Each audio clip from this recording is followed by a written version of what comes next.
Buenas tardes et good afternoon. Pero no portugais. À l'heure où nous sommes. Je suis une laïque consacrée depuis le 8 décembre 2013. Et depuis ce temps, je suis engagée au catéchuménat et en évangélisation des profondeurs, deux lieux où je me sens profondément en lien avec le charisme de Marie Rivier. Faire connaître et aimer Jésus-Christ. De plus, ces deux services en Église rejoignent ce qui me touche particulièrement chez Jésus. Que de fois, dans l'Évangile, nous retrouvons Jésus qui s'assoit, que ce soit au temple, dans une barque, à la table, ce matin à la synagogue. Non, pas ce matin, il était avec le sourd-muet, mais il se promène. On peut aussi se rappeler que Jésus, en marchant sur la route d'Emmaüs, leur interprète dans toute l'Écriture ce qui le concerne, et leur cœur devient brûlant. Le catéchuménat et mon service en évangélisation des profondeurs rejoignent cela vraiment.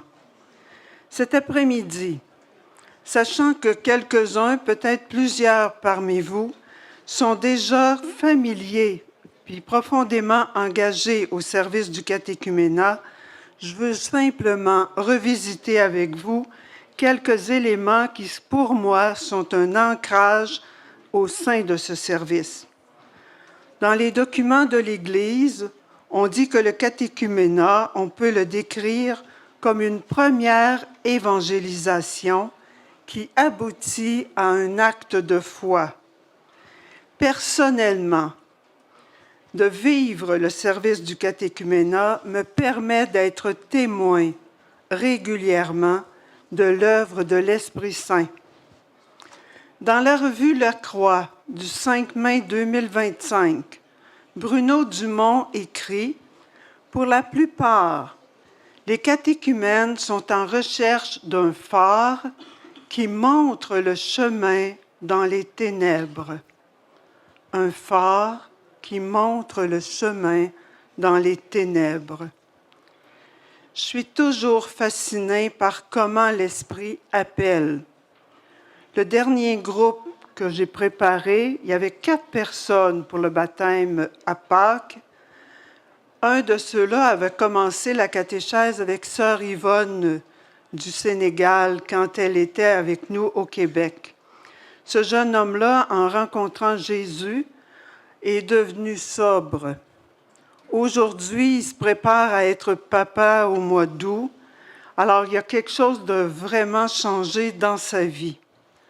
Un autre, c'est le décès de sa grand-maman qui a provoqué une recherche au plan spirituel. Et sa conjointe est venue vers moi en me disant « Je ne voudrais pas perdre notre lien parce que lui découvre la foi.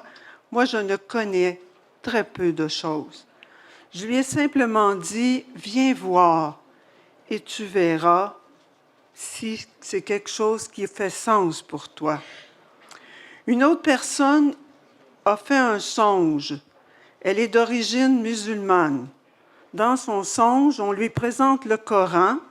Une main se tend et lui dit « Prends le livre de Matthieu. » Elle me dit « Je ne savais même pas qu'il existait un évangile selon saint Matthieu. » Et à partir de là, elle s'est mise en marche et elle a été baptisée et toute la ferveur avec laquelle elle l'a vécu. Pour ma part, un des points essentiels, c'est marcher avec eux. Un de mes slogans, c'est souvent « Parce que vous marchez, je marche. Parce que je marche, vous marchez. » Évidemment, c'est le Christ qui marche avec nous. Un d'eux me disait « Quand tu me racontes les récits, Lucille, ou quand on lit la parole dans la Bible, je ne connais pas la version biblique, mais c'est comme si déjà ces paroles-là étaient en moi.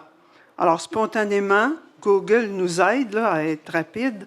On va aller chercher dans le livre de Jérémie, chapitre 31. « Voici que je mettrai ma loi dans leur cœur. Ils n'auront pas besoin d'enseigner chacun son frère parce que la loi est déjà là. » Une autre parole qui me touche beaucoup quand je travaille au service de la parole, c'est la parole de Saint Paul aux Hébreux. Ce texte où il dit « Elle est vivante, la parole de Dieu, énergique, plus coupante qu'une épée à 2 tranchants. Elle va jusqu'au point du partage de l'âme et de l'esprit, des jointures et des moelles. » Et moi, je me dis, quand on est rendu à la moelle, on est rendu pas mal dans les profondeurs. Au catéchuménat, pour moi, il me semble qu'on vient leur révéler qu'ils sont beaucoup plus proches du monde de Dieu que ce qu'ils pensent. Personnellement, c'est ma conviction. Comment déjà il y a de l'amour dans leur vie, mais de leur faire découvrir qu'à travers cet amour-là, c'est Jésus qui les appelle, qui, lui, veut leur donner la vie en abondance, veut leur donner la paix, la joie et son esprit. J'aime me rappeler aussi que pour quelques-uns parmi eux, ce n'est pas évident de venir vers nous. Alors n'hésitons pas à écouter leurs désirs, discerner avec eux leur appel, les laissant complètement libres de venir à Jésus. N'oublions pas que Jésus va dire « Venez et vous verrez ». Mais en même temps, c'est très important selon moi de leur offrir ce qu'on porte de plus précieux au cœur de notre foi, ce Dieu trinitaire qui dit oui personnellement à ma vie. Marie, l'Église, les sacrements, les repères de vie, tous les textes, là, aimez vos ennemis, pardonnez, la prière, c'est très important. Faire découvrir la communauté, c'est un défi. Soyons témoins du Christ miséricordieux qui accueille, qui aime le jeune homme riche. Permettons au Christ de révéler à ces jeunes qui viennent vers nous la beauté qu'ils ont quand Dieu les regarde. C'est la partie du catéchuménat. Un autre secteur où j'œuvre actuellement, puis activement, c'est l'évangélisation des profondeurs, qu'on pourrait aussi appeler les chemins de l'incarnation. C'est avec sœur Thérèse Boucher, des sœurs de la présentation à Saint-Hyacinthe. Elle m'a permis, à travers un groupe de lecture, de découvrir les écrits de Simone Paco. Depuis, j'anime des sessions, j'anime des groupes de lecture et je suis aussi accompagnatrice en individuel dans ce trajet. Et ma découverte, moi j'ai travaillé longtemps avec des adolescents dans une polyvalente et je partais évangéliser les autres. Oui, la parole de Dieu est importante, mais quand je suis arrivée en évangélisation des profondeurs, j'ai découvert comment la parole de Dieu peut entrer profondément dans mon histoire, dans mes blessures, dans ce qui m'est arrivé pour me mettre debout, pour me remettre en ordre, découvrir ma place en Dieu. Évangélisation des profondeurs, Simone Paco a élaboré à partir de son expérience personnelle et aussi avec des théologiens comme Xavier Thévenot et avec des psychologues. Elle propose une démarche spirituelle. C'est Dieu qui invite en premier, puis on va se servir de la psychologie pour aller travailler comment l'Évangile peut rejoindre notre vie. La phrase clé, « Voici que je me tiens à la porte et je frappe ». Moi, j'aime dire « Je frappe à la porte de ta vie actuelle. Je frappe à la porte de ta relation difficile actuelle. Je frappe à la porte de ton histoire, de tes défis. Je frappe à la porte de ce qu'il y a à bâtir. Si quelqu'un entend ma voix et ouvre, j'entrerai. » Dans ce trajet, effectivement, nous apprenons à ouvrir à l'esprit tout ce que nous vivons. Simone Paco écrit « J'ouvre, il entre ». Mon travail, c'est que je deviens veilleuse où il va travailler, puis s'il a besoin de moi, il me fait signe. Et c'est ce qui fait que je suis là aujourd'hui. Ouvrir à l'esprit, ça devient un mode d'être. Alors, ouvrir nos situations, notre histoire passée, qu'est-ce qui nous est arrivé, qu'est-ce qu'on en a fait, mais pas dans le but de commencer pour rester juste à soi, mais vraiment pour devenir fécond. 5 grands repères de vie. Choisis donc la vie. N'aie aucune complicité avec la mort. Quels que soient les événements, il y a toujours une issue de vie en Dieu. Accepte la condition humaine. Je ne suis pas Dieu, je n'ai pas à me passer de Dieu et je n'ai surtout pas à me prendre pour Dieu. C'est Dieu qui sauve. Moi, tout ce que je peux faire, c'est j'ouvre la porte. Deviens toi-même en Dieu dans une juste relation à l'autre. Recherche l'unité en toi. C'est un trajet spirituel qui tient compte du corps, de la psyché. On a parlé ce matin de l'imagination. On pourrait parler de la volonté, des émotions. Donc, ce trajet-là intègre ça, mais à partir du cœur profond, habité par Dieu, et entre dans la fécondité et le don.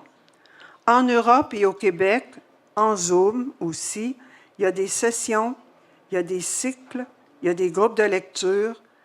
Le fruit, c'est de creuser la parole de Dieu au cœur de notre histoire personnelle, commencer par soi pour aller vers les autres, accueillir notre ministère intérieur. On parle du charisme des fondateurs, où nous avons chacune une couleur unique, déposée par Dieu, et c'est le jour où je l'accueille, c'est là que je peux entrer dans la fécondité que Dieu veut me donner. Pour plusieurs personnes, il s'agit vraiment d'une remise en marche. Simone utilise le mot « la Pâque », comment je vais vivre la Pâque. Elle parle de la Pentecôte de la relation et je peux vous dire qu'en accompagnement individuel, je suis souvent témoin de ça. Et elle a une très belle expression où elle dit « devenir disciple de l'événement ». Il me semble que c'est ce que Marie Rivier a vécu en profondeur. C'est aussi un trajet spirituel œcuménique. J'aimais beaucoup le commentaire ce matin qui disait « on ne se présente pas avec notre chapelle, mais on se présente comme comment ensemble on va chercher, comment ensemble on va dialoguer ». Et c'est un trajet qui soutient une espérance vivante. Je peux écouter les nouvelles, aussi dramatiques soient-elles, et je peux ouvrir à l'esprit ces situations où moi je ne peux pas aller, mais lui peut œuvrer. C'est un trajet qui permet au Christ intérieur de grandir en nous et surtout de nous révéler quand Dieu dit « Tu es ma fille bien-aimée, tu es mon fils bien-aimé », de l'entendre avec mon prénom et d'y goûter, de découvrir la richesse de ça dans la mouvance de l'esprit. Alors pour moi, le catéchuménat et l'évangélisation des profondeurs, c'est vraiment des lieux importants au service de l'évangélisation et de l'éducation de la foi. Merci beaucoup.